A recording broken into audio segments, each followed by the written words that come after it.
ಯಾರನ್ನ ಅಂಬೇಡ್ಕರ್ ವಾದಿಗಳಂತ ಈ ದೇಶದಲ್ಲಿ ಕರಿತೀವಿ ಅಂದರೆ ಅದು ಮೊಟ್ಟ ಮೊದಲ ಷರತ್ತಂದರೆ ಯಾರು ಈ ದೇಶದ ಜಾತಿ ವ್ಯವಸ್ಥೆಯನ್ನು ಸಂಪೂರ್ಣವಾಗಿ ನಿರ್ಮೂಲನೆ ಮಾಡಬೇಕಂತಾರೋ ಅವರು ಮಾತ್ರ ಅಂಬೇಡ್ಕರ್ ವಾದಿಗಳಾಗಲಿಕ್ಕೆ ಸಾಧ್ಯ ಅನ್ನೋದು. That is a point.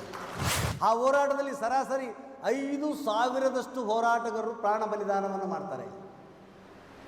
ಮಾತಿಗೆ ಇಲ್ಲಿ ಕಾಂಗ್ರೆಸ್ನವರು ಡಿ ಕೆ ಶಿವಕುಮಾರ್ ಅವರು, ಸಿದ್ದರಾಮಯ್ಯನವರು, ಹಂಪನಗೌಡರು ಹೇಳ್ತಾರೆ ಕಾಂಗ್ರೆಸ್ನವರು ಅಲ್ಲಿ ಸತ್ತೀವಿ ಇಲ್ಲಿ ಸತ್ತೀವಿ ಅಂತ. ಸತ್ತದ್ದು ಕಾಂಗ್ರೆಸ್ನವರೆಲ್ಲ, ಸತ್ತಿದ್ದೆಲ್ಲ ನಮ್ಮ ಕಾರ್ಮಿಕ ರೈತರು. ನಾವು ನಮ್ಮವ್ರೇನು ಸತ್ತಾರಲ್ಲ ಅವ್ರನ್ನ ಬರ್ಸ್ಲಿಕ್ಕೆ ನಮ್ಮಲ್ಲಿ ಬಣ್ಣ ಇಲ್ಲಂಗಾಗಿದೆ. ಅವ್ರು ಬರ್ಸ್ಕೊಂಡಿದ್ದಾರೆ ಅಂತ. 5,000 ಜನ ಕ್ರಾಂತಿಕಾರಿಗಳು, ಕಮ್ಯುನಿಸ್ಟರು, ರೈತರು ತೆಲಂಗಾಣದ ಹೋರಾಟದಲ್ಲಿ ಪ್ರಾಣಾರ್ಪಣೆ ಮಾಡಿದ್ದು. 3,000 ಗ್ರಾಮಗಳಲ್ಲಿ ಸ್ವರಾಜ್ಯದ ಸ್ಥಾಪನೆ, 10 ಲಕ್ಷ ಎಕರೆ ಭೂಮಿನ ಹಂಚಿದ್ದು, 5,000 ಜನ ಪ್ರಾಣಾರ್ಪಣೆ ಮಾಡಿದ್ದು ಎಂಥ ದೊಡ್ಡ ಹೋರಾಟ ಆಗಿರ್ಬೋದು ಹೇಳಿ. ಇದು ವಿಷಯಗಳ ಮೇಲೆ ವಿಚಾರಗೋಷ್ಠಿಯನ್ನು ಏರ್ಪಾಡು ಮಾಡುವುದರ ಮೂಲಕ ನಮ್ಮ ಮುಂದೆ ಎಲ್ಲ ವಿಷಯಗಳಿಗಿಂತ ಅಥವಾ ಎಲ್ಲ ಶಕ್ತಿಗಳಿಗಿಂತ ವಿಚಾರ ಶಕ್ತಿ, ವಿಚಾರದ ವಿಷಯಗಳ ಮಹತ್ವ ಜಾಸ್ತಿ ಇದೆ. ಅದಕ್ಕೇ ನಾವೆಲ್ಲರೂ ಪ್ರಾಮುಖ್ಯತೆ ಕೊಡಬೇಕನ್ನೋದನ್ನು CPML ರೆಜಿಸ್ಟ್ರಾರ್ ಪಾರ್ಟಿ ಆದ್ಯತೆ ಮೇರೆಗೆ ಈ ಒಂದು ಗೋಷ್ಠಿಯನ್ನು ನಡೆಸ್ತಾ ಇದೆ. ಎಲ್ಲ ಗೆಳೆಯರಿಗೆ ಭಾಳ ಮುಖ್ಯವಾಗಿ ಕಾರ್ಯಕ್ರಮ ಸಣ್ಣದಾಗಿರ್ಬೋದು, ಅದನ್ನು ಸಂಘಟಿಸಿರೋ ರೀತಿ, ಅದು ಕೊಟ್ಟಿರೋ ಪ್ರಚಾರ, ನಮ್ಮೆಲ್ಲರನ್ನ ಇಲ್ಲಿ ಕರೆಸಿ ಇಂಥದ್ದೊಂದು ಗೋಷ್ಠಿಯನ್ನು ಏರ್ಪಾಡು ಮಾಡಲಿಕ್ಕೆ ಅವರೆಲ್ಲ ಶ್ರಮ ಹಾಕಿದ್ದಾರೆ. ಆ ಎಲ್ಲ ಸಂಗತಿಗಳಿಗೆ ಧನ್ಯವಾದಗಳು ಹೇಳ್ತಾ, ಈ ಟಾಪಿಕ್ ಇಡುವಂಥ ಅವಶ್ಯಕತೆ ಇತ್ತೆ. ಭಾರತದ ಸ್ವಾತಂತ್ರ್ಯ ಚಳವಳಿಯಲ್ಲಿ ಕಮ್ಯುನಿಸ್ಟರ ಪಾತ್ರ ಈ ಕಾಲಕ್ಕೆ ಇವತ್ತು ಇದು ಪ್ರಸ್ತುತ ಏನು ಅಂತ ಒಂದಿಷ್ಟು ಮಂದಿ ಕೇಳ್ಬೋದು ಅಂತ. ಹಂಗೆ ಕೇಳಿದಾಗಲೇ ಇದರ ಮಹತ್ವ ಅರ್ಥ ಆಗೋದು ಅಂತ ನನ್ನ ಅಭಿಪ್ರಾಯ ಅಂತ. ಸೊ ನನ್ನ ಪ್ರಕಾರ, ನಮ್ಮೆಲ್ಲರ ಪ್ರಕಾರ, ಯಾರೆಲ್ಲ ಕೂಡಿ ಹೋರಾಡ್ತಾ ಇದ್ದೀವಿ ಜನ ವಿಮೋಚನೆ ಸಲುವಾಗಿ, ಈ ವಿಷಯ ಭಾಳ ಪ್ರಸ್ತುತ. ಈ ವಿಷಯದ ಮೇಲೆ ಅರ್ಜೆಂಟಾಗಿ ಚರ್ಚೆ ಆಗಲೇಬೇಕಾಗಿದೆ. ಇದು ಬರೀ ಲೋಕಲ್ ಇಶ್ಯೂ ಅಲ್ಲ, ಸಿನ್ನೂರು ಇಶ್ಯೂ, ರಾಯಚೂರು, ಕರ್ನಾಟಕ ಅಥವಾ ಸ್ಟೇಟ್ ಇಶ್ಯೂ ಅಲ್ಲ, ಇದು ನ್ಯಾಷನಲ್ ಇಶ್ಯೂ ಅಂತ. ಇಡೀ ರಾಷ್ಟ್ರೀಯ ರಾಜಕೀಯ ವಿದ್ಯಮಾನ ಈ ಚರ್ಚೆ ಮೇಲೆ ನಿಂತ್ಕೊಂಡಿದೆ ಅಂತ. ಏನು ಆ ಚರ್ಚೆ? ಒಂದು ಕಡೆ RSS ನೇತೃತ್ವದ BJP ಸರ್ಕಾರ ಅಧಿಕಾರವನ್ನು ಹಿಡಿದಿದೆ, 3ನೇ ಕಂತಿಗೆ ಅಧಿಕಾರಕ್ಕೆ ಬಂದಿದೆ. ಸೊ ಇದು RSS ಆಳ್ವಿಕೆನೇ, ಇದು ಬ್ರಾಹ್ಮಣವಾದಿ ಆಳ್ವಿಕೆನೇ, ಜಾತಿವಾದಿಗಳ ಆಳ್ವಿಕೆನೇ, ಇದು ಫ್ಯಾಸಿಸ್ಟರ ಆಳ್ವಿಕೆನೇ. ಅವರು ಕೇವಲ ಆಳ್ವಿಕೆ ಅಷ್ಟೇ ಮಾಡ್ತಿಲ್ಲ, ನಮ್ಮನ್ನಷ್ಟು ರೂಲ್ ಅಷ್ಟೇ ಮಾಡ್ತಿಲ್ಲ, ಅವರು ಇಡೀ ಭಾರತ ದೇಶದ ಇತಿಹಾಸವನ್ನು ತಿರುಗಿಸ್ತಾ ಇದ್ದಾರೆ, ಡೈವರ್ಟ್ ಮಾಡ್ತಾ ಇದ್ದಾರೆ. ಭಾರತ ದೇಶದ ಇತಿಹಾಸವನ್ನು ತಿರುಚುವುದರ ಮೂಲಕ ವರ್ತಮಾನಕ್ಕೂ ಭಾರಿ ಹಾನಿ ಮಾಡ್ತಾರೆ, ಭವಿಷ್ಯತ್ತಿಗಂತೂ ಅತ್ಯಂತ ಕೆಟ್ಟ ಪ್ರಮಾಣದ ವಿಷ ಉಣಿಸ್ಲಿಕ್ಕೆ ಅವರು ಹೊರಟಿದ್ದಾರೆ. ಆ ಕಾರಣಕ್ಕಾಗಿ ಈ ವಿಷಯದ ಮೇಲೆ ಸ್ಥಳೀಯವಾಗಿ, ರಾಜ್ಯ ಮಟ್ಟದಲ್ಲಿ, ರಾಷ್ಟ್ರ ಮಟ್ಟದಲ್ಲಿ, ಎಲ್ಲ ಕಡೆ, ಎಲ್ಲ ಕ್ಷೇತ್ರದಲ್ಲಿ ಎಲ್ಲರೂ ಚರ್ಚೆ ಮಾಡಬೇಕನ್ನೋ ಕಾರಣಕ್ಕಾಗಿ ಈ ವಿಷಯವನ್ನು ಪ್ರಸ್ತಾಪ ಮಾಡಲಿಕ್ಕೆ ನಾವು ಹೊರಟಿದ್ದೀವಿ ಅಂತ. ಸೊ ಮೊದಲನೇದಾಗಿ ಸಂಘ ಪರಿವಾರ ಅಂತ ಏನಿದೆ, ರಾಷ್ಟ್ರೀಯ ಸ್ವಯಂ ಸೇವಕ ಸಂಘ, ಅದರ ವಿದ್ಯಾರ್ಥಿ ಸಂಘಟನೆ ಅಖಿಲ ಭಾರತ ವಿದ್ಯಾರ್ಥಿ ಪರಿಷತ್ತು, ಬಜರಂಗ ದಳ ಆಗಿರಲಿ, ಸೊ ಹಿಂದೂ ಜಾಗರಣ ವೇದಿಕೆ, ಅಖಿಲ ಭಾರತ ಅಧಿವ್ಯಕ್ತಿ ಪರಿಷತ್, ನಾನೆಲ್ಲ ಹೆಸರು ಹೇಳೋಕ್ಕೆ ಹೋಗೋದಿಲ್ಲ, ಒಂದು 89 ಹೆಸರುಗಳಿವೆ ಇವೆ. ಮೇನ್ಲಿ RSSನ ಪರಿವಾರ ಅದು ಅಂತ. ಅದರ ಪೊಲಿಟಿಕಲ್ ಟೂಲ್ ಆ್ಯಕ್ಚುಲಿ BJP. ಈ BJP RSS ಇಡೀ ಪರಿವಾರ ಏನಿದೆಯಲ್ಲ, ಪವರ್ನಾಗಿದ್ದವರು, ಪ್ರಧಾನಿ ಮೋದಿ ಆದಿಯಾಗಿ ಲೋಕಲ್ BJP RSSವರೆಗೆ ಅವ್ರು ಹೇಳ್ತಿರೋದೇನೆಂದರೆ, ಸೊ ಭಾರತ ದೇಶದ ಇತ್ತೀಚೆಗಿನ ಚರಿತ್ರೆಯನ್ನು ತಿರುಸ್ತಾ ಇದ್ದಾರೆ ಅಂತ. ಏನಂತ? ನಾವು ಸ್ವಾತಂತ್ರ್ಯ ಚಳವಳಿಯಲ್ಲಿ ಇದ್ವಿ ಅಂತ. ನಾವು ಸ್ವಾತಂತ್ರ್ಯ ಚಳವಳಿಯಲ್ಲಿ ಇದ್ದೀವಿ, ಈ ರಾಷ್ಟ್ರ ಕಟ್ಟಿದ್ದು ನಾವು, ಈ ರಾಷ್ಟ್ರದಲ್ಲಿ ರಾಷ್ಟ್ರದ ಪರಂಪರೆ ಸಂಸ್ಕೃತಿ ನಮಗೆ ಸೇರಿದ್ದು, ಮಾತೃಭೂಮಿಗಾಗಿ ನಾವು ಹೋರಾಡ್ತಾ ಇದ್ದೀವಿ, ತ್ಯಾಗ ಬಲಿದಾನ ಮಾಡಿದ್ದೀವಿ ಅಂತ ಹೇಳ್ತಾ ಇದ್ದಾರೆ. ಕೇವಲ ವ್ಯಾಟ್ಸಪ್ ಯೂನಿವರ್ಸಿಟಿಯಲ್ಲ ಅಷ್ಟೇ ಅಲ್ಲ, ಎಲ್ಲ ಚಾನಲಲ್ಲಿ, ಪ್ರಿಂಟೆಡ್ ಮೀಡಿಯಾ, ಎಲೆಕ್ಟ್ರಾನಿಕ್ ಮೀಡಿಯಾ, ಉಪನ್ಯಾಸಗಳ ಮೂಲಕ, ಎಲ್ಲ ವಿಶ್ವವಿದ್ಯಾಲಯಗಳ ಕುಲಪತಿಗಳ ಸಮ್ಮೇಳನಗಳ ಮೂಲಕ, ಎಲ್ಲ ಸ್ಕಾಲರ್ಗಳನ್ನು ಸೇರಿಸೋದ್ರ ಮೂಲಕ ಭಾರತ ದೇಶದ ಸ್ವಾತಂತ್ರ್ಯ ಚಳವಳಿಯಲ್ಲಿ ನಮ್ಮದೂ ಪಾಲಿದೆ. ನಾವು ತ್ಯಾಗ ಬಲಿದಾನ ಮಾಡಿದ್ದೀವಿ, ಭಾರತ ಮಾತೆ ವಿಮೋಚನೆ ಸಲುವಾಗಿ ನಾವು ಹೋರಾಡಿದ್ದೀವಿ, ನಾವೇ ಏಕೈಕ ದೇಶಭಕ್ತರು, ಇವರು ಯಾರೂ ಅಲ್ಲ ಅಂತ ಹೇಳ್ತಾ ಅವರು ಗಾಂಧಿನ ಅಟ್ಯಾಕ್ ಮಾಡ್ತಿದ್ದಾರೆ. ಗಾಂಧಿ ಸ್ವಾತಂತ್ರ್ಯಕ್ಕಾಗಿ ಹೋರಾಡಲೇ ಇಲ್ಲ. ನೆಹರು ಸ್ವಾತಂತ್ರ್ಯ ಚಳವಳಿಯಲ್ಲಿ ಇರಲೇ ಇಲ್ಲ. ಹಾಗೆಯೇ ಮೌಲಾನಾ ಅಬ್ದುಲ್ ಕಲಾಂ ಆಜಾದ್ ಅವರು ಸ್ವಾತಂತ್ರ್ಯ ಚಳವಳಿಗೆ ಅವ್ರಿಗೆ ಸಂಬಂಧವೇ ಇಲ್ಲ. ಹೇಳ್ತಾ ಹೇಳ್ತಾ ಕಾಂಗ್ರೆಸ್ನ ಸ್ಥಾನ ಪಲ್ಲಟ ಮಾಡ್ತಾ ಇದ್ದಾರೆ. ಕೇವಲ ಕಾಂಗ್ರೆಸ್ನಲ್ಲ, ಭಾರತ ದೇಶದ ಸ್ವಾತಂತ್ರ್ಯ ಚಳವಳಿಯಲ್ಲಿ ಯಾರ್ಯಾರು ಹೋರಾಡಿದರು, ಯಾವೆಲ್ಲ ಪಾರ್ಟಿಗಳು, ಯಾವೆಲ್ಲ ಸಂಘಟನೆಗಳು, ಯಾವೆಲ್ಲ ಸಮುದಾಯಗಳು ಹೋರಾಡಿದವು, ಆ ಎಲ್ಲ ಸಮುದಾಯಗಳ ಚರಿತ್ರೆಯನ್ನು ತುಳಿತಾ ಇದ್ದಾರೆ. ಅದಕ್ಕೆ ಗೆಳೆಯರೆ, ನಮಗೆ ನಿಮ್ಗೆ ಚೆನ್ನಾಗಿ ಗೊತ್ತು, ಎಲ್ಲ ದಾಳಿಗಳು ಅದು ಸಶಸ್ತ್ರ ದಾಳಿ ಆಗಿರಲಿ, ಮಿಲಿಟರಿ ದಾಳಿ ಆಗಿದ್ದರೆ ಅದು ವರ್ತಮಾನದಲ್ಲಿ ಅಷ್ಟೇ ಕೊಲ್ತದೆ. ವೈಚಾರಿಕ ದಾಳಿ 3 ಕಾಲಗಳನ್ನು ಕೊಲ್ತದೆ. ಭೂತಕಾಲವನ್ನು, ವರ್ತಮಾನ ಕಾಲವನ್ನು, ಭವಿಷ್ಯತ್ ಕಾಲವನ್ನು ಕೊಲ್ತದೆ ವೈಚಾರಿಕ ದಾಳಿ ಆಗಿದ್ದರೆ. ಈಗ ನಮ್ಮ ಮೇಲೆ ನಡೀತಿರೋದು ವೈಚಾರಿಕ ದಾಳಿ. ಯಾರು ದೇಶದ ವಿರುದ್ಧ ಬ್ರಿಟಿಷರ ಜೊತೆಗೆ ನಿಂತಿದ್ರೋ ಅವರು ಇವತ್ತು ಅಧಿಕಾರದಲ್ಲಿದ್ದು ಮಾತಾಡ್ತಾರೆ, ನಾವು ದೇಶದ ಪರವಾಗಿದ್ದೀವಿ, ನಾವೇ ದೇಶ ಕಟ್ಟಿದ್ದೀವಿ, ಈ ದೇಶದಲ್ಲಿ ಒಂದೇ ಸಂಸ್ಕೃತಿ ತರಲಿಕ್ಕೆ ನಾವು ಹೊರಟಿದ್ದೀವಿ. ಯಾರು ನಮ್ಮ ವಿರುದ್ಧ ಮಾತಾಡ್ತಾರೋ ಅವರೆಲ್ಲ ದೇಶದ್ರೋಹಿಗಳಂತ ಹೇಳುವಂಥ ಈ ಸಂದರ್ಭದಲ್ಲಿ ಕಾಂಗ್ರೆಸ್ಗೆ ಆ ಗತಿ ಬಂದಿರಬೇಕಾದ್ರೆ ಇನ್ನು ಕಮ್ಯುನಿಸ್ಟ್ ಚಳವಳಿಯ ಗತಿ ಏನು? ಇದನ್ನು ಸ್ವಲ್ಪ ಮೆಲುಕು ಹಾಕಬೇಕಾಗಿದೆ ಸ್ವಾತಂತ್ರ್ಯ ಚಳವಳಿಯಲ್ಲಿ. ಆ್ಯಕ್ಚುಲಿ ಏನಾಗ್ತಿದೆ ಅಂದರೆ ಈ ಚರ್ಚೆ 2 ಪಾರ್ಟಿಗಳ ನಡುವೆ ನಡೀತಿದೆ. ಒಂದು ಕಡೆ BJP, ಇನ್ನೊಂದು ಕಡೆ ಕಾಂಗ್ರೆಸ್. ಈ ಕಡೆ ಕಾಂಗ್ರೆಸ್ ಲೀಡರ್ಸ್ ರಾಹುಲ್ ಗಾಂಧಿ ಆದಿಯಾಗಿ ಲೋಕಲ್ ಹಂಪನಗೌಡರ ತನಕ ಇವರೆಲ್ಲರೂ ಕ್ಲೇಮ್ ಮಾಡ್ತಿರೋದು ನಾವೇ ತಂದಿದ್ದು ಸ್ವಾತಂತ್ರ್ಯವನ್ನು, ಯಾರೂ ತಂದಿಲ್ಲ ಅಂತ. ಭಾರತ ಸ್ವಾತಂತ್ರ್ಯ ಚಳವಳಿಗೆ ನಾವೇ ವಾರಸ್ದಾರು, ನಾವೇ ತ್ಯಾಗ ಬಲಿದಾನ ಮಾಡಿದ್ದು, ನಾವೇ ಸ್ವಾತಂತ್ರ್ಯವನ್ನು ತಂದಿದ್ದು. ತಿರಂಗ ನಮ್ಮದೇ, ರಾಷ್ಟ್ರಗೀತೆ ನಮ್ಮದೇ, ರಾಷ್ಟ್ರ ನಮ್ಮದೇ, ನಮ್ಮ ಕ್ರೆಡಿಟ್, ನಮ್ಮ ತ್ಯಾಗ ಬಲಿದಾನದಿಂದ ಭಾರತಕ್ಕೆ ಸ್ವಾತಂತ್ರ್ಯ ಬಂತು ಅಂತ ಹೇಳ್ತಾ ಇದ್ದಾರೆ. ಇದು ಸುಳ್ಳು ಅನ್ನಕ್ಕೆ ಬರ್ತದೇನೋ? ಅನ್ಲಿಕ್ಕೆ ಬರೋದಿಲ್ಲ. ಹಾಗಾದರೆ ಇದು ಪೂರ್ಣ ಸತ್ಯ ಏನು? ಪೂರ್ಣ ಸತ್ಯ ಅಲ್ಲ. ಯಾಕೆ ವಿಷಯನ ಮಾತಾಡಬೇಕು ಅಂದರೆ, ಈ ಹೊಸದಾಗಿರೋಂಥ ಜನ್ರೇಷನ್ಗೆ, ಹೊಸ ಇಂಟೆಲೆಕ್ಚುವಲ್ಸ್ಗಾಗಿರಲಿ, ಸ್ಟೂಡೆಂಟ್ಸ್ಗಾಗಿರಲಿ, ಬೇರೆ ಬೇರೆ ಸಂಘಟನೆಯಲ್ಲಿ ಲೀಡರ್ಶಿಪ್ ಬರೋರಿಗಾಗಿರಲಿ, ಇತಿಹಾಸ ಅಂದರೆ ಅವ್ರಿಗೆ ಅಲರ್ಜಿ, ಹಿಸ್ಟರಿ ಅಂದರೆ ಅಲರ್ಜಿ ಅದು. ಯಾಕಂದ್ರೆ ಹಿಸ್ಟ್ರಿ ಓದೋನಿಗೆ ಭವಿಷ್ಯತ್ತು ಇಲ್ಲ ಅಂತ ಗೊತ್ತಾಗ್ಬಿಟ್ಟಿದೆ, ಇತಿಹಾಸ ಓದೋರಿಗೆ ಭವಿಷ್ಯತ್ತು ಇಲ್ಲ ಅಂತ ಗೊತ್ತಾಗಿದ್ದರಿಂದ ಹಿಸ್ಟ್ರಿ ಕಡೆಗೆ ಹೋಗ್ತಾ ಇಲ್ಲ ಅಂತ. ಈಗ ಅವ್ರೇನು ಹೇಳ್ತಾ ಇದ್ದಾರೆ ಅದನ್ನು ಒಪ್ತಾ ಇದ್ದಾರೆ, ಹೌದು ಇರ್ಬೋದು ಅಂತ. ಗೋಲ್ವಲ್ಕರ್, ಹೆಗ್ಡೆವಾರ್, VD ಸಾವರ್ಕರ್, ಮೋಹನ್ ಭಾಗವತ್ ಇವರೆಲ್ಲ ಅಪ್ರತಿಮ, ಏಕೈಕ, ಅನನ್ಯ ದೇಶ ಪ್ರೇಮಿಗಳಂತ ಅವ್ರು ಭಾಷಣ ಮಾಡಿದ್ದಾರೆ. ಎಸ್ ಮೋದಿ, ಜೈ ಮೋದಿ ಅಂತೇಳಿ ಜೆಂಡ ಹಾರಿಸ್ತಾರೆ, ಚಪ್ಪಲಿ ಹೊಡಿತಾ ಇದ್ದಾರೆ. ಅದಕ್ಕೆ ಸ್ನೇಹಿತರೆ, ನಾನು ಬ್ರೀಫ್ ಮಾಡಲಿಕ್ಕೆ ಇಷ್ಟಪಡೋದೇನೆ ಅಂದರೆ, ಭಾರತದ ಸ್ವಾತಂತ್ರ್ಯ ಚಳವಳಿಗೆ ಸರಾಸರಿ ಭಾರತಕ್ಕೆ ಯಾವಾಗ ಬ್ರಿಟಿಷರು ಬಂದರೋ ಆವತ್ತಿನಿಂದ ಚಳವಳಿ ಇದೆ. ಯಾವಾಗ ಭಾರತಕ್ಕೆ ಬ್ರಿಟಿಷರು ಬಂದಿದ್ದರು? 16ನೇ ಶತಮಾನದಲ್ಲಿ, 16th century. British colonial, British ವಸಾಹತುಶಾಹಿ ಕಾಲಿಟ್ಟಿದ್ದು ಈ ದೇಶಕ್ಕೆ 16ನೇ ಶತಮಾನದಲ್ಲಿ. ಅದು ದೇಶದ ವಿವಿಧ ಕ್ಷೇತ್ರಗಳನ್ನು, ಭಾಳ ಮುಖ್ಯವಾಗಿ ಆರ್ಥಿಕ ಮತ್ತು ರಾಜಕೀಯ ಕ್ಷೇತ್ರವನ್ನು ಅತಿಕ್ರಮಿಸೋದ್ರ ಮೂಲಕ ಇಡೀ ದೇಶವನ್ನು ತನ್ನ ಆಡಳಿತದ ವ್ಯಾಪ್ತಿಗೆ ಸೇರಿಸ್ಕೊಂಡಿದ್ದು 18-19ನೇ ಶತಮಾನದಲ್ಲಿ. ಇದರ ಚರಿತ್ರೆ ನಾವು ಹೋಗೋದು ಬೇಡ. ಇದರ ವಿರುದ್ಧ ಆ್ಯಕ್ಚುಲಿ ಎಲ್ಲ ಪ್ರಾಂತದಲ್ಲಿ ಜನ ಹೋರಾಡಿದ್ದಾರೆ. ಸ್ಥಳೀಯ ಆಡಳಿತಗಾರರು ಹೋರಾಡಿದ್ದಾರೆ, ರಾಜ ಮಹಾರಾಜರು ಹೋರಾಡಿದ್ದಾರೆ, ಪಾಳೆಗಾರರು ಓಡಿದ್ದಾರೆ. ಅದರಷ್ಟೇ ಸಂಖ್ಯೆಯಲ್ಲಿ, ಅದರ ಡಬಲಷ್ಟು ಸಂಖ್ಯೆಯಲ್ಲಿ ರಾಜ ಮಹಾರಾಜರು, ಅರಸರು, ಸುಲ್ತಾನರು ಬ್ರಿಟಿಷರ ಜೊತೆ ಕೈ ಜೋಡಿಸಿದ್ದಾರೆ. 2 ಚರಿತ್ರೆ ನಮಗಿದೆ ಅಂತ. ಆದರೆ ಸ್ವಾತಂತ್ರ್ಯ ಚಳವಳಿ ಅನ್ನುವಾಗ ಭಾಳ ಹೆಚ್ಚು ಕಡಿಮೆ ಅಫಿಷಿಯಲಿ ಅಕಾಡೆಮಿಕ್ ಆಗಿ ಚರ್ಚೆ ಮಾಡುವಾಗ 1857ರಿಂದ ಪ್ರಥಮ ಸ್ವಾತಂತ್ರ್ಯ ಸಂಗ್ರಾಮ ಅಂತ ಏನು ಕರಿತೀವಿ, ಅಲ್ಲಿಂದ ಸ್ವಲ್ಪ ಹೆಚ್ಚು ಕಡಿಮೆ ಕೌಂಟ್ ಮಾಡಲಾಗುತ್ತೆ ಅಂತ. ನಾವು ಅಲ್ಲಿಂದ ಕೌಂಟ್ ಮಾಡಬಾರ್ದು ಅಂತ. ಭಾರತ ದೇಶದ ಸ್ವಾತಂತ್ರ್ಯ ಚಳವಳಿಯನ್ನು 1857ರಿಂದ ಕೌಂಟ್ ಮಾಡಬಾರ್ದು. ಇದನ್ನು ಕೌಂಟ್ ಮಾಡೋದ್ರಿಂದನೇ ಒಂದು ಪಾಲಿಸಿ ಅದ ಅಂತ, RSS ಪಾಲಿಸಿ ಅದ ಅಂತ. 1857ಕ್ಕಿಂತ ಮುಂಚೆ ನಡೆದಂಥ ಜನತಾ ಬಂಡಾಯಗಳು, ಭಾರಿ ಸಮರಶೀಲ ದಂಗೆಗಳನ್ನು ಮುಚ್ಚಿ ಹಾಕೋದು. ಫಾರ್ ಎಕ್ಸಾಂಪಲ್, ಭಾರತ ದೇಶದ ಸ್ವಾತಂತ್ರ್ಯ ಚಳವಳಿಯನ್ನು 1857ರಿಂದನೇ ಅಂತ ನೀವು ಅಂದರೆ ನಿಮ್ಮನ್ನು ಟಿಪ್ಪನ್ನು ಮುಚ್ಚಿ ಹಾಕಬೇಕಾಗುತ್ತೆ, 4ನೇ ಮೈಸೂರು ಯುದ್ಧವನ್ನು ಮುಚ್ಚಿ ಹಾಕಬೇಕಾಗುತ್ತೆ. ಇಡೀ ಭಾರತ ದೇಶದ ಚರಿತ್ರೆಯಲ್ಲಿ ವಿರೋಚಿತವಾದ ಚರಿತ್ರೆ, ಭಾಳ ಘೋರವಾದ ಯುದ್ಧ ಮೈಸೂರು ಯುದ್ಧ ಬ್ರಿಟಿಷರ ವಿರುದ್ಧ. ಅದು ಸತ್ಯಾಗ್ರಹ ಅಲ್ಲ, ಭಜನೆ ಅಲ್ಲ ಅದು. ಹಾಗಾಗಿ ಎಚ್ಚರಿಕೆಯಿಂದ ನಾವು ಈ ವಿಷಯವನ್ನು ಕೈಗೆತ್ತಿಕಬೇಕಿದ್ದು ಒಂದು ಅಂತ. ಇದನ್ನ ಹೇಳ್ತಾ, ಕಾಂಗ್ರೆಸ್ ರಚನೆ ಆಗಿದ್ದು 1885ರಲ್ಲಿ. ಈಗೇನು ಕಾಂಗ್ರೆಸ್ ಪಾರ್ಟಿ ಅದಲ್ಲ, ಈ ಪಾರ್ಟಿ ಚಾಲುವಾಗಿದ್ದೆ, ಆ್ಯಕ್ಚುಲಿ ಇದರ ಸ್ಥಾಪನೆ ಆಗಿದೆ 1885ರಲ್ಲಿ. ಈ ಪಾರ್ಟಿ ಶುರುವಾಗಬೇಕಾದ್ರೆ ಇದು ಕಲ್ಕತ್ತಾದಲ್ಲಿ ಶುರುವಾಯಿತು. ಆ ಪಾರ್ಟಿನ ಶುರು ಮಾಡಬೇಕಾದ್ರೆ ಅದರ ಅಧ್ಯಕ್ಷತೆಯನ್ನು ವಹಿಸಿದ್ದು ಒಬ್ಬ ಬ್ರಿಟಿಷ್ ಅಧಿಕಾರಿ, A.O. ಹ್ಯೂಮ್ ಅಂತ. ಸೊ ಕಾಂಗ್ರೆಸ್ನಲ್ಲಿ ಈ ದೇಶಕ್ಕೆ ಸ್ವಾತಂತ್ರ್ಯ ಬೇಕನ್ನೋರು ಇದ್ದರು, ಈ ದೇಶದ ಜನಸಾಮಾನ್ಯ ಸ್ವಾತಂತ್ರ್ಯ ಬೇಕನ್ನೋರು ಇದ್ದರು.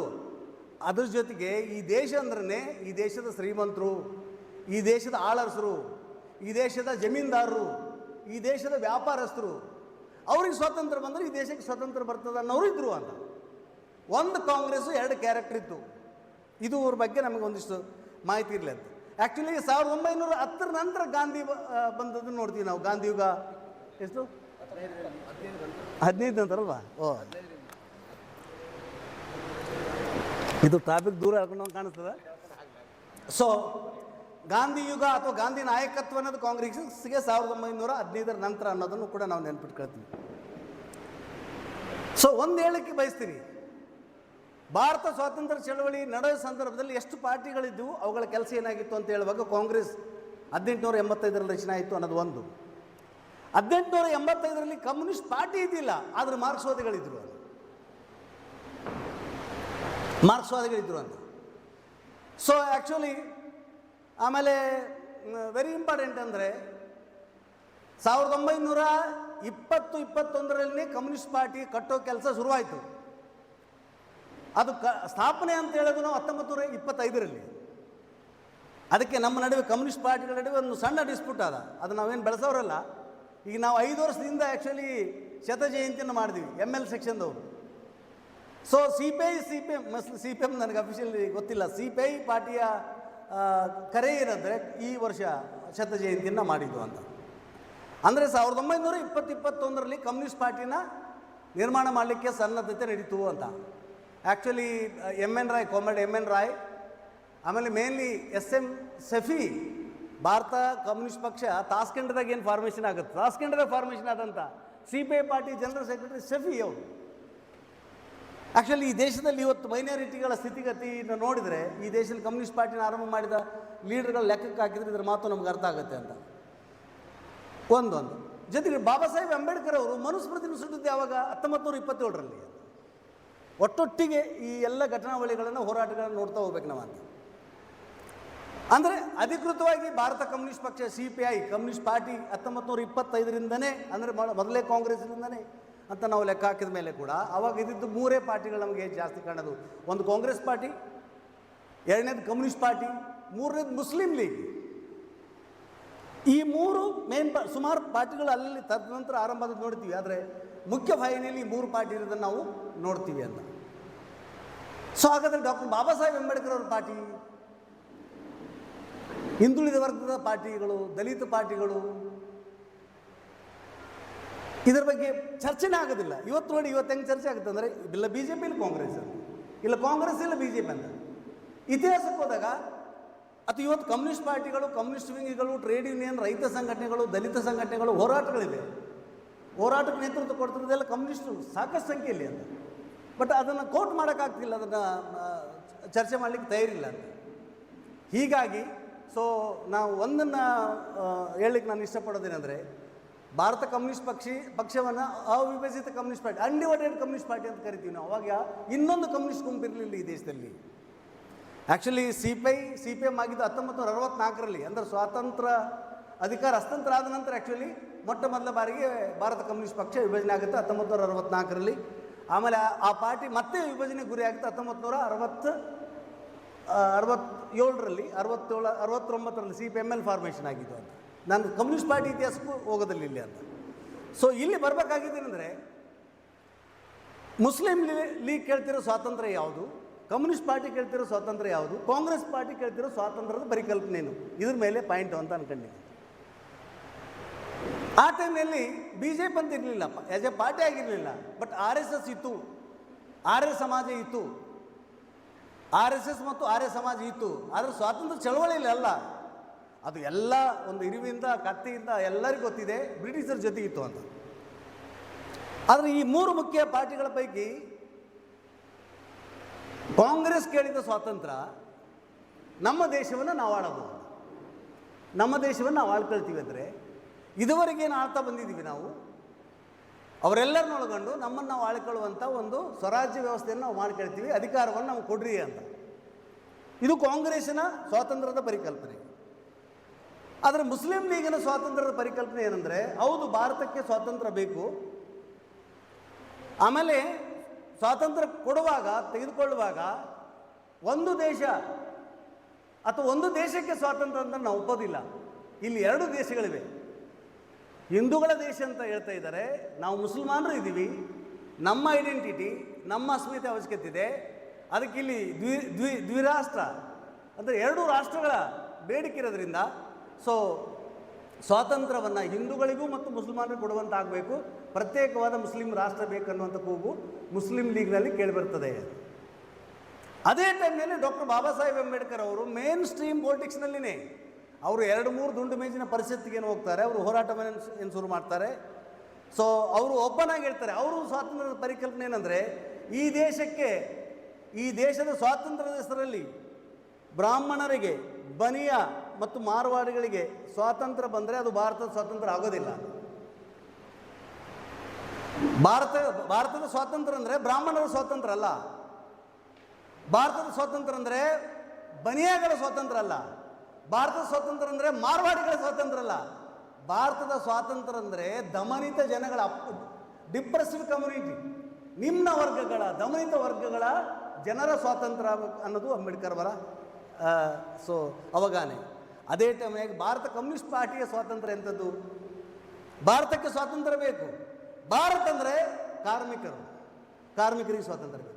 ಭಾರತ ಅಂದರೆ ರೈತಾಪಿ ವರ್ಗ, ಭಾರತ ಅಂದರೆ ಕಾರ್ಮಿಕ ವರ್ಗ, ಭಾರತ ಅಂದರೆ ರೈತಾಪಿ ವರ್ಗ, ಭಾರತ ಅಂದರೆ ಆದಿವಾಸಿಗಳು, ಭಾರತ ಅಂದರೆ ಮಹಿಳೆಯರು, ಭಾರತ ಅಂದರೆ ಸಮಗ್ರ ದುಡಿಯುವ ವರ್ಗ.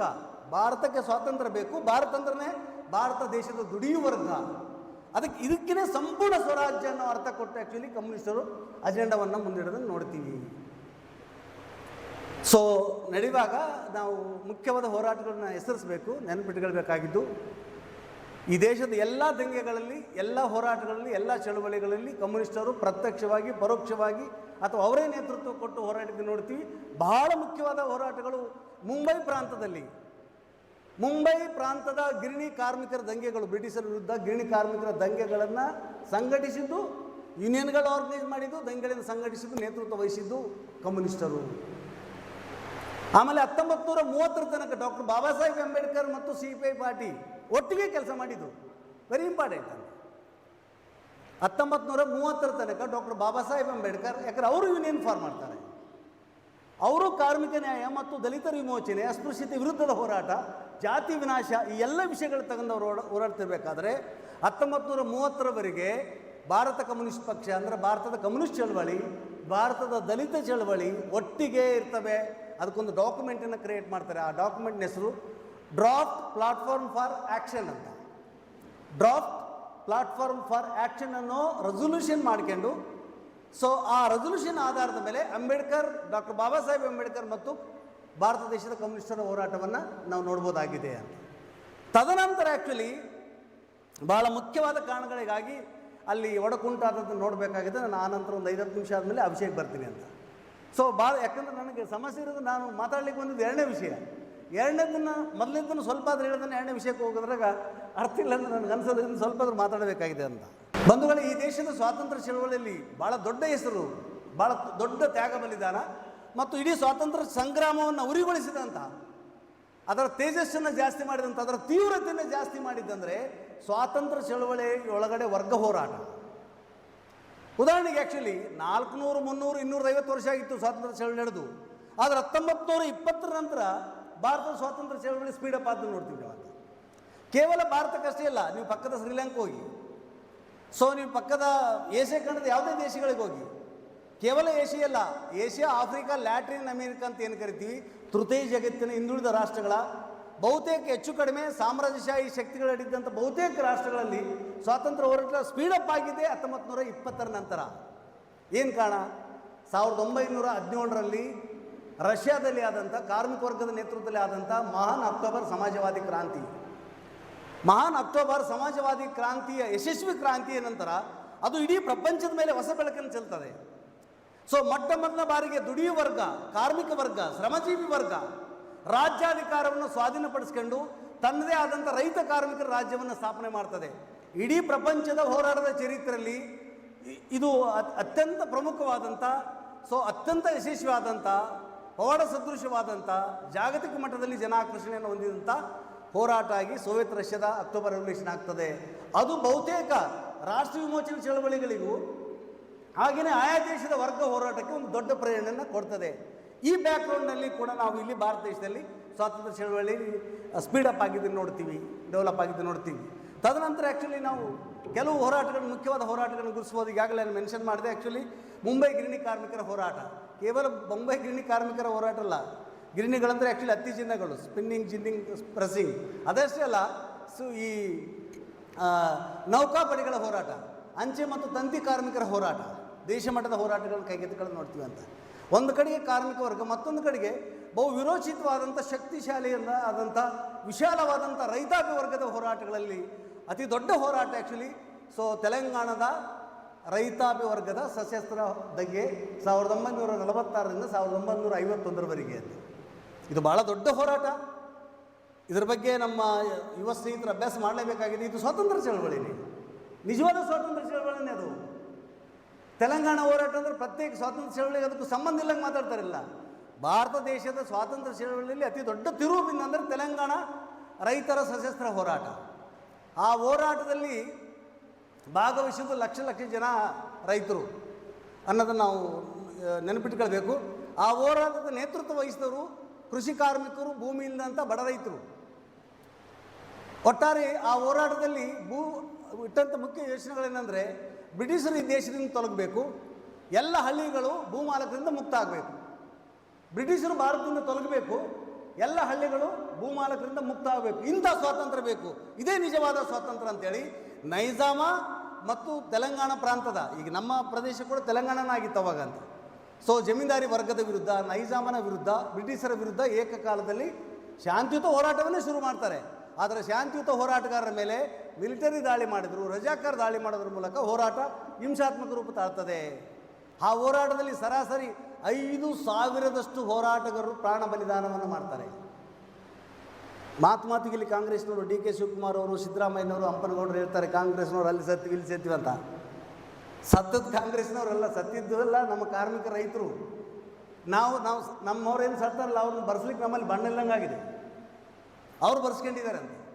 5,000 ಜನ ಕ್ರಾಂತಿಕಾರಿಗಳು, ಕಮ್ಯುನಿಸ್ಟರು, ರೈತರು ತೆಲಂಗಾಣದ ಹೋರಾಟದಲ್ಲಿ ಪ್ರಾಣಾರ್ಪಣೆ ಮಾಡಿದ್ದು. 10 ಲಕ್ಷ ಎಕರೆ ಭೂಮಿನ ವಿತರಣೆ ಮಾಡಿದ್ದು ಅಂತ. 10 ಲಕ್ಷ ಎಕರೆ ಭೂಮಿನ 3,000 ಗ್ರಾಮಗಳನ್ನು ವಿಮೋಚನೆ ಮಾಡಿದ್ದು ಅಂತ. 3,000 ಹಳ್ಳಿಗಳಲ್ಲಿ 3,000 ಹಳ್ಳಿಗಳಲ್ಲಿ ಬ್ರಿಟಿಷರಿಲ್ಲ, ನೈಜಾಮ್ ಇಲ್ಲ, ದಿವಾನರು, ಭೂಮಾಲಕರಿಲ್ಲ. ಈ 3 ಜನ ಇಲ್ಲದಂಥ 3,000 ಗ್ರಾಮದಲ್ಲಿ ಗ್ರಾಮ ಸ್ವರಾಜ್ಯ, ಈ ಶಬ್ದವನ್ನು ಇದು ಕಾಂಗ್ರೆಸ್ ಪಾರ್ಟಿಯಿಂದ ಅಲ್ಲ, ಕಮ್ಯುನಿಸ್ಟ್ ಪಾರ್ಟಿಯಿಂದ. 3,000 ಹಳ್ಳಿಗಳಲ್ಲಿ ಸ್ವಂತ ರಾಜ್ಯವನ್ನು ರಚನೆ ಮಾಡಿ ಸಾಕಲಿ ಐಲಮ್ಮ ಅಂದರೆ ಆ್ಯಕ್ಚುಲಿ ಅಗಸರ ಐಲಮ್ಮನಂತವರು ಅಧ್ಯಕ್ಷರಾಗಿದ್ದರು, ನೀರ್ಗಂಟಿಗಳು ಅಧ್ಯಕ್ಷರಾಗಿದ್ದರು. ಎಲ್ಲರೂ ಕೇಳಿರಿ ನೀವು. ಇದು ನಡೆದದ್ದು 1946ರಿಂದ 1951ರವರೆಗೆ ಅಂತ. 3,000 ಗ್ರಾಮಗಳಲ್ಲಿ ಸ್ವರಾಜ್ಯದ ಸ್ಥಾಪನೆ, 10 ಲಕ್ಷ ಎಕರೆ ಭೂಮಿನ ಹಂಚಿದ್ದು, 5,000 ಜನ ಪ್ರಾಣಾರ್ಪಣೆ ಮಾಡಿದ್ದು. ಎಂಥ ದೊಡ್ಡ ಹೋರಾಟ ಆಗಿರ್ಬೋದು ಹೇಳಿ ಇದು. ಬಂಧುಗಳೇ, ಇದ್ರ ಬಗ್ಗೆ ಓದಬೇಕಂದ್ರೆ ಆ್ಯಕ್ಚುಲಿ ಪಿ ಸುಂದರಯ್ಯ ಅವರು ಬರೆದಂಥ ತೆಲಂಗಾಣ ರೈತ ಹೋರಾಟ ಅಂತ ಪುಸ್ತಕ ಇದೆ, ಕನ್ನಡದ ಕೂಡ ಟ್ರಾನ್ಸ್ಲೇಷನ್ ಆಗಿದೆ.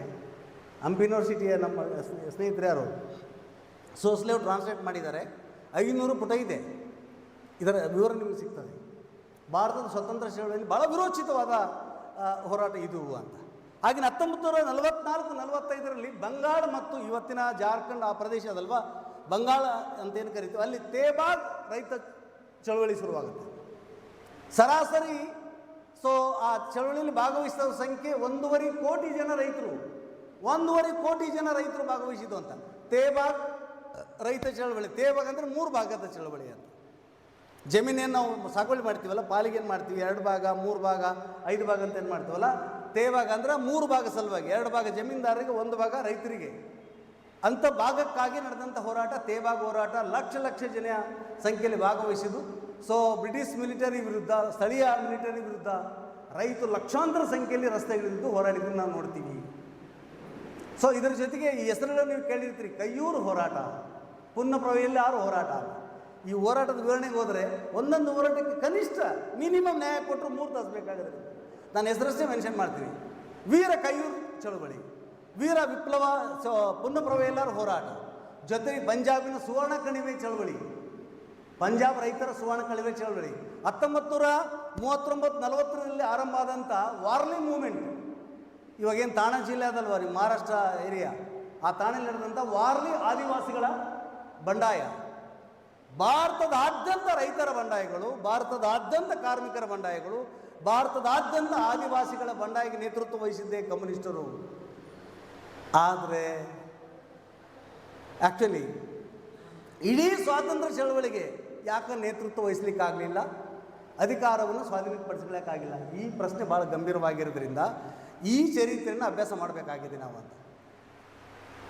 ಜೊತೆಗೆ ಭಾರತದ ಮೇಲೆ ಅತಿಕ್ರಮಣ ಮಾಡಿ ವಸಾಹತು ಆಡಳಿತ ನಡೆಸಿದಂಥ ಬ್ರಿಟಿಷರ ವಿರುದ್ಧ ಎಲ್ಲ ರಂಗದಲ್ಲಿ, ಸಾಹಿತ್ಯ ಕಲಾ ಕ್ಷೇತ್ರದಲ್ಲಿ, ಈ ದೇಶದ ಥಿಯೇಟರಿಗೆ, ಸಿನಿಮಾಕ್ಕೆ, ಕಲೆ ಸಾಹಿತ್ಯಕ್ಕೆ ಕಮ್ಯುನಿಸ್ಟರ ಕೊಡುಗೆ ಕೇವಲ ಈ ಹೋರಾಟಗಳಿಗೆ ಅಷ್ಟಲ್ಲ, ಸಾಂಸ್ಕೃತಿಕ ಲೋಕಕ್ಕೆ ಭಾರತ ದೇಶದ ಕಮ್ಯುನಿಸ್ಟರ ಕೊಡುಗೆ ಅಪಾರವಾದದ್ದು. ಅದನ್ನು ದಾಖಲಿಸ್ತಾ ಇಲ್ಲ, ಇದು ದಾಖಲೆ ಓಪನ್ ಮಾಡ್ತಾ ಇಲ್ಲ ಅಂತ. ಬಹುತೇಕ ಹೆಸರಾಂತ ನಾಟಕಕಾರರು, ಹೆಸರಾಂತ ಚಿತ್ರ ಕಲಾವಿದರು, ಹೆಸರಾಂತ ನಟರು ಎಲ್ಲ ಬಂದಿದ್ದು ಕಮ್ಯುನಿಸ್ಟ್ ಪಾರ್ಟಿಯ ಥಿಯೇಟರ್ಗಳ ಮೂಲಕ, ಕಮ್ಯುನಿಸ್ಟ್ ಪಾರ್ಟಿ ಆರಂಭ ಮಾಡಿದಂಥ ಸಂಘ ಸಂಸ್ಥೆಗಳ ಮೂಲಕ ಅನ್ನೋದು ನಾವು ನೆನಪಿಡಬೇಕಾಗಿದೆ ಅಂತ. ಹಾಗಾಗಿ ತ್ಯಾಗ ಬಲಿದಾನದಲ್ಲಿ, ಭಾರತ ದೇಶದ ಸ್ವಾತಂತ್ರ್ಯ ಚಳವಳಿಯಲ್ಲಿ ತ್ಯಾಗ ಬಲಿದಾನದ ವಿಷಯದಲ್ಲಿ ಯಾರಿಗಾದರೂ ಮೊದಲನೇ ಸ್ಥಾನ ಸಿಗಬೇಕನ್ನೋದಾದರೆ ಅದು ಕಮ್ಯುನಿಸ್ಟರಿಗೆ. ತ್ಯಾಗ ಬಲಿದಾನದಲ್ಲಿ ಅಧಿಕಾರ ಕಾಂಗ್ರೆಸ್ನ ಕೈಗೆ ಹೋಯಿತು, ತದನಂತರ ಏನಾಯಿತು, ಇವತ್ತೇನಾಗ್ತಿದೆ ಎರಡನೇ ವಿಷಯ. ಆದರೆ ಇದೇ ರೀತಿ ಹೋರಾಟ ಪಕ್ಕದ ಚೈನಾದಲ್ಲಿ ನಡೆದಿತ್ತು. ಚೈನಾ ದೇಶದಲ್ಲಿ ಸ್ವಾತಂತ್ರ್ಯಕ್ಕಾಗಿ ಒಂದು ಕಡೆಗೆ ಅವರು ವರ್ಗ ಹೋರಾಟವನ್ನು ಮಾಡ್ತಾ, ಜಮೀನ್ದಾರರ ವಿರುದ್ಧ, ಅಲ್ಲಿನ ಊಳಿಮಾನ್ಯ ದೊರೆಗಳ ವಿರುದ್ಧ ಹೋರಾಟವನ್ನು ಮಾಡ್ತಾ, ಈ ಜಪಾನ್ ಮತ್ತು ಅಮೆರಿಕ ಸಾಮ್ರಾಜ್ಯಶಾಹಿಗಳಿಂದ ಆ ದೇಶವನ್ನು ವಿಮೋಚನೆ ಮಾಡೋ ಸಲುವಾಗಿ ಚೈನಾದವರು ಹೋರಾಡ್ತಿದ್ರು. ನಮ್ಮ ಕಮ್ಯುನಿಸ್ಟ್ ಪಾರ್ಟಿ ಯಾವಾಗ ಹುಡ್ತು ಅವಾಗಲೇ ಅಲ್ಲಿ ಕಮ್ಯುನಿಸ್ಟ್ ಪಾರ್ಟಿ ಶುರುವಾಗಿದ್ದು ಮಾವ್ ಸೆತುಂಗ್ ಅವರ ನೇತೃತ್ವದಲ್ಲಿ 1921ರಲ್ಲಿ. ಆದರೆ 1949ರ ಹೊತ್ತಿಗೆ ಅವರು ತಮ್ಮ ಕೆಲಸವನ್ನು ಸಂಪೂರ್ಣ ಮಾಡಿದರು. ಏನು ಆ ಕೆಲಸ? ಆ ದೇಶದ ಆಂತರಿಕ ವೈರಿಗಳಾದಂಥ ಜಮೀನ್ದಾರರ, ಪಾಳೆಗಾರರ, ದರೋಡೆಕೋರ ಭೂಮಾಲಕ ವರ್ಗವನ್ನು, ಅವರ ಅಧಿಪತ್ಯವನ್ನು ಹಳ್ಳಿಯಲ್ಲಿ ಕಿತ್ತಾಕಿದ್ರು. ಮತ್ತು ಆ ದೇಶದ ಮೇಲೆ ಏರಿದ್ದಂಥ ಅಮೇರಿಕ ಮತ್ತು ಜಪಾನ್ ಮುಂತಾದ ಸಾಮ್ರಾಜ್ಯಗಳನ್ನು ಹೊರಗೆ ಹಾಕಿದ್ರು. ಅದರ ಸಲುವಾಗಿ ಒಂದು ದೊಡ್ಡ ಯುದ್ಧವನ್ನೇ ಅವರು ಮಾಡಿದರು. 1949ರಲ್ಲಿ ಆ ದೇಶದಲ್ಲಿ ಅವರು ಕ್ರಾಂತಿಯನ್ನೇ ಸಂಪೂರ್ಣವಾಗಿ ಯಶಸ್ವಿಗೊಳಿಸಿದರು. ಆದರೆ ನಮ್ಮ ದೇಶದಲ್ಲಿ ಭಾರತ ಕಮ್ಯುನಿಸ್ಟ್ ಪಾರ್ಟಿ, CPI, ಅವತ್ತೊಂದೇ ಕಮ್ಯುನಿಸ್ಟ್ ಪಾರ್ಟಿ, ಈ ಎಲ್ಲ ಹೋರಾಟಕ್ಕೆ ನೇತೃತ್ವ ಕೊಟ್ಟ ರೀತಿಯಲ್ಲಿನೇ ಸಂಪೂರ್ಣ ಸ್ವಾತಂತ್ರ್ಯ ಚಳವಳಿಗೆ ಲೆನಿನ್ವಾದಿ ನಿರ್ದೇಶನಗಳ ಪ್ರಕಾರ, ಕೋಮಿಂಟರ್ನ ನಿರ್ದೇಶನಗಳ ಪ್ರಕಾರ ಚೈನಾ ಅನುಸರಿಸಿದ ಮಾರ್ಗ ಪರಿಸ್ಥಿತಿ ಭಿನ್ನವಾಗಿರುವುದು. ಭಾರತದ ನಿರ್ದಿಷ್ಟ ಪರಿಸ್ಥಿತಿ ತಕ್ಕಂಗೆ ಅನುಸರಿಸಿ ಹೋರಾಡಿದರೆ ಕಾಂಗ್ರೆಸ್ನ ಜಾಗದಲ್ಲಿ ಭಾರತ ಕಮ್ಯುನಿಸ್ಟ್ ಪಾರ್ಟಿ ಇರ್ತಿತ್ತು. ಅಧಿಕಾರ ಆ್ಯಕ್ಚುಲಿ ಜಮೀನ್ದಾರಿ ವರ್ಗದ ಕೈಗೆ, ಭಾರತದ ಬಂಡವಾಳಗಾರ ಕೈಗೆ ಹೋಗ್ತಿದ್ದಿಲ್ಲ. ಅದರ ಜಾಗದಲ್ಲಿ ಭಾರತದ ಅಧಿಕಾರ ಕಾರ್ಮಿಕರ ಕೈಗೆ, ರೈತರ ಕೈಗೆ, ದಲಿತ ಆದಿವಾಸಿಗಳ ಕೈಗೆ ಬರೋ ಸಾಧ್ಯತೆ ಇತ್ತು. ಉದಾಹರಣೆಗೆ ಚೈನಾದಲ್ಲಿ, ಇಲ್ಲಿ ಕಾಂಗ್ರೆಸ್ ಪಾರ್ಟಿ ಇದ್ದಂಗೆ ಚೈನಾದಲ್ಲಿ ಒಂದು ಪಾರ್ಟಿ ಇತ್ತು, ಅದರ ಹೆಸರು ಆ್ಯಕ್ಚುಲಿ ಕೋಮಿಂಟಾಂಗ್ ಪಾರ್ಟಿ ಅಂತ. ಇದು ಕಾಂಗ್ರೆಸ್ ಪಾರ್ಟಿ, ಅಲ್ಲಿ ಕೋಮಿಂಟಾಂಗ್ ಪಾರ್ಟಿ ಅಂತ ಇತ್ತು. ಇಲ್ಲಿ ಜವಾಹರ್ಲಾಲ್ ನೆಹರು ಹೆಂಗದಾರೋ ಅದೇ ರೀತಿ ಅಲ್ಲಿ ಒಬ್ಬರಿದ್ದರು, ಚಾಂಗ್ ಕೈ ಶೇಖ್ ಅಂತೇಳಿ. ಚಾಂಗ್ ಕೈ ಶೇಖ್ ಆ್ಯಕ್ಚುಲಿ ಕೋಮಿಂಟಾಂಗ್ ಪಾರ್ಟಿನ ಆರಂಭ ಮಾಡಿದ ಸನ್ಯಾಡ್ ಸೇನ್, ಆನಂತರ ಲೀಡರ್ಶಿಪ್ ಬಂದು ಆ್ಯಕ್ಚುಲಿ ಚಾಂಗ್ ಕೈ ಶೇಖ್. ಬಟ್ ಆ್ಯಕ್ಚುಲಿ ಕೋಮಿಂಟಾಂಗ್ ಪಾರ್ಟಿ ಜೊತೆಗೆ ವಿಲೀನ ಮಾಡ್ಕೊಳ್ತಾನೆ ಚೈನಾದಲ್ಲಿ ಅಂಥ ಘೋರವಾದ ಹೋರಾಟ ನಡೆಸಲಿಕ್ಕೆ ಅಸಾಧ್ಯ ಅಂತ ಮನಗಂಡಂಥ ಅಲ್ಲಿನ ಕಮ್ಯುನಿಸ್ಟರು ಒಂದು ಒಳ್ಳೆ ತಾಂತ್ರವನ್ನು ರಚಿಸ್ಕೊಂಡ್ರು. ಅದೇನೆಂದರೆ, ಒಂದು ವೇಳೆ ಕೋಮಿಂಟಾಂಗ್ ಪಾರ್ಟಿ ಅರ್ಧ ದಾರಿಯಲ್ಲಿ ಕೈ ಕೊಟ್ಟರು ಕೂಡ ತಮ್ಮ ಸ್ವಂತ ಬಲದ ಮೇಲೆ ವರ್ಗ ಹೋರಾಟವನ್ನು, ರಾಷ್ಟ್ರ ವಿಮೋಚನೆ ಹೋರಾಟವನ್ನು ಮುನ್ನಡೆಸ್ತೀವಿ. ಮತ್ತು ಅವರಿಗೆ ತಲೆಯಲ್ಲಿ ಒಂದು ಗುರಿ ಇತ್ತೇನೆಂದರೆ, ಮೊದಲು ರಾಜ್ಯಾಧಿಕಾರವನ್ನು ನಾವು ಕೈವಶಕ್ಕೆ ತಗೊಳ್ಬೇಕು. ಚೈನಾ ಕಮ್ಯುನಿಸ್ಟ್ ಪಾರ್ಟಿ ಮುಂದೆ ಭಾಳ ಮುಖ್ಯವಾದ ಗುರಿ ಇತ್ತೇನೆಂದರೆ, ಇಡೀ ಎಲ್ಲ ಹೋರಾಟದ ಸಾರಾಂಶ, ಇಡೀ ಎಲ್ಲ ಹೋರಾಟದ ಒಟ್ಟು ಮತ್ತೇನೆಂದರೆ ರಾಜ್ಯಾಧಿಕಾರವನ್ನು ದುಡಿಯುವ ವರ್ಗದ ಕೈಗೆ ತೆಗೆದುಕೊಳ್ಳೋದು ಅಂತ. ಅದು ಕ್ರಾಂತಿಯ ಭಾಳ ಮುಖ್ಯವಾದ ಅಂಶ. ಇದನ್ನು ಅವರು ಮೋಟಿವೇಟ್ ಮಾಡಿದರು. ಬಟ್ ನಮ್ಮಲ್ಲಿ ಮೋಟಿವೇಟ್ ಮಾಡೋಕ್ಕಾಗಲಿಲ್ಲ. ಸ್ನೇಹಿತರೆ, ಸುಮ್ಮನೆ ಭಾಳ ಬ್ರೀಫ್ ಮಾಡಿದ್ದೀನಿ ನಾನು ಈ ಟಾಪಿಕ್ ಮೇಲೆ ಅಂತ.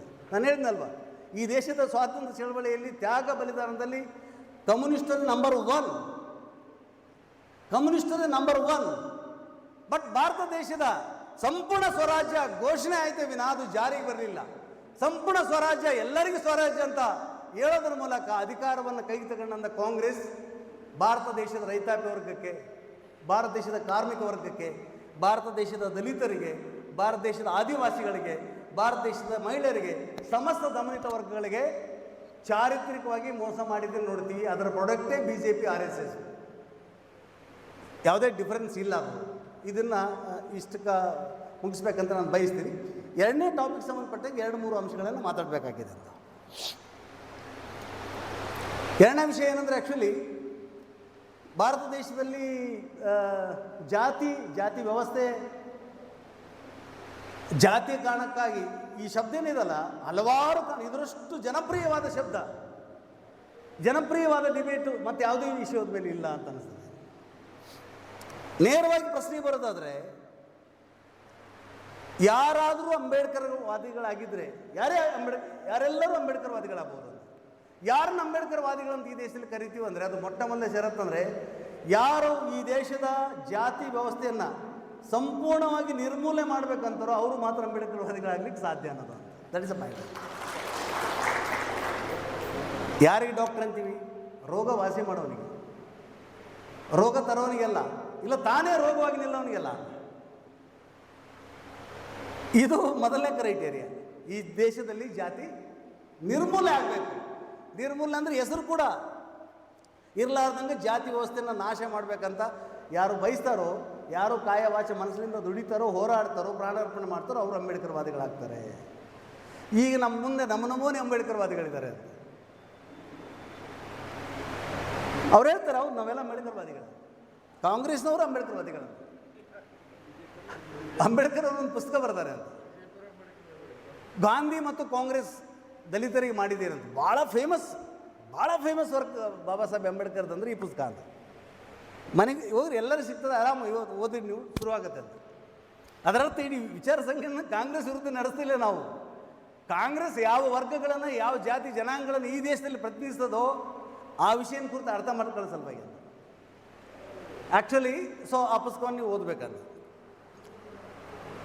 ಆಮೇಲೆ ಆ್ಯಕ್ಚುಲಿ RSS ನೇತೃತ್ವದ ಫ್ಯಾಸಿಸಮ್ ಇಡೀ ದೇಶದ ಐಕ್ಯತೆಗೆ, ಇಡೀ ದೇಶದ ಸೌಹಾರ್ದತೆಗೆ, ಇಡೀ ದೇಶದ ಜಾತ್ಯತೀತಿಗೆ ಯಾವಾಗ ಚಾಲೆಂಜ್ ಮಾಡ್ತೋ ಆವಾಗ ಎಂಥದ್ದೊಂದು ವಾತಾವರಣ ನಿರ್ಮಾಣ ಆಯ್ತು ಅಂದರೆ, ಏನೆಲ್ಲ ಡಿಫ್ರೆನ್ಸ್ ನಮ್ಮ ನಡುವೆ ಇದ್ದಾಗಲೂ ಕೂಡ, ಈವನ್ ನಮಗೂ ಕಾಂಗ್ರೆಸ್ಗೂ ಕಮ್ಯುನಿಸ್ಟರಿಗೂ,